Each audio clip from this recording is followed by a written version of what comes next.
sağ ol. Hoş Ay sen büyüğün ölü yerinde görmedin. Kim olub ki ayda? Ha o kendin ayağında kuyu yoktu mu? Ha. Eşen koyun otağında düşüp ora ölüp. Ayda yazıq. Ha quyuya qaqa çox adam düşür.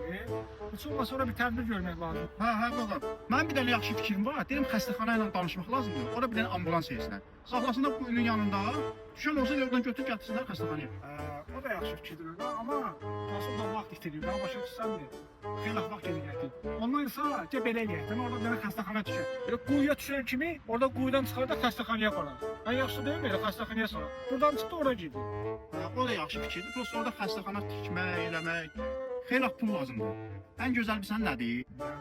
Deməli, o quyu var ya, quyu. O quyunu bastırmaq lazımdır.